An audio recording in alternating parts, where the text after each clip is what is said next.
ਕਾਫੀ ਭਰਾ ਫੋਨ ਕਰਕੇ ਪੁੱਛਦੇ ਨੇ ਕਿ ਜੀ ਤੁਹਾਡੀ ਲੋਕੇਸ਼ਨ ਕਿਹੜੀ। ਸਾਡੀ ਲੋਕੇਸ਼ਨ ਹੈ ਜੀ ਲਾਹੌਰ ਦੀ। ਲਾਹੌਰ ਅਸੀਂ ਖਾਸ ਬਹਿਰੀਆ ਟਾਊਨ 'ਚ ਕੰਮ ਕਰਦੇ ਹਾਂ ਔਰ ਸਾथ ਕਿਹੜਾ ਨਾ ਮੁਖਤਲਿਫ ਸੁਸਾਇਟੀਆਂ 'ਚ ਵੀ ਕੰਮ ਕਰਦੇ ਹਾਂ। ਜਿਸ ਤਰ੍ਹਾਂ ਕਿ ਮੈਂ ਅੱਜ ਮੌਜੂਦ ਹਾਂ ਜੀ ਆਪਣੀ ਮੁਹਾਫਜ਼ ਟਾਊਨ ਲਾਹੌਰ ਸੁਸਾਇਟੀ ਦੇ ਵਿੱਚ ਸਾਈਡ 'ਤੇ ਜੀ, ਠੀਕ ਹੈ ਜੀ। ਔਰ ਅਸੀਂ ਅਕਸਰ ਕਿਹੜਾ ਨਾ ਤੁਸੀਂ ਸਾਡੀਆਂ ਵੀਡੀਓ ਦੇਖੀਆਂ ਹੋਣੀਆਂ ਨੇ ਕਿ ਸੈਂਟਰ ਦੇ ਵਿੱਚ ਗਰੋਵ ਦੇ ਕੇ ਵੀ ਟਾਇਲ ਲਗਾਈ ਹੈ, ਲੇਕਿਨ ਇੱਥੇ ਸਾਡੀ ਜਿਹੜੀ ਅਸੀਂ ਡਿਜ਼ਾਈਨ ਕੀਤਾ ਸਾਫ ਸਿੱਧੀ ਨਾਲ ਮਿਲਾ ਕੇ ਟਾਇਲ ਲਗਾਈ ਹੈ।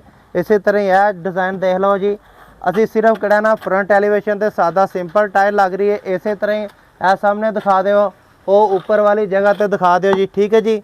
ਔਰ ਜਿਹੜਾ ਸਾਡਾ ਤਰੀਕਾਕਾਰ ਹੈ ਟਾਇਲ ਲਗਾਉਣ ਦਾ ਜੀ ਉਹ ਹੈ ਜੀ, ਇਹ ਚੈੱਕ ਕਰੋ ਜ਼ਰਾ। ਅਗਰ ਤੁਸੀਂ ਵੀ ਐਸੇ ਤਰੀਕੇ ਨਾਲ ਟਾਇਲ ਲਗਾਓ ਜਾਂ ਸਾਡੇ ਭਰਾ ਲਗਾਉਣ ਹੈ, ਠੀਕ ਹੈ, ਇਹ ਤਰੀਕਾ ਇਸਤੇਮਾਲ ਕਰੋ। ਇਨਸ਼ਾਅੱਲਾ ਸਾਰੀ ਜ਼ਿੰਦਗੀ ਟਾਇਲ ਨਾ ਡਿੱਗੇਗੀ ਨਾ ख़राब होएगी, क्वालिटी वाइज काम होएगा जनाब मेरे।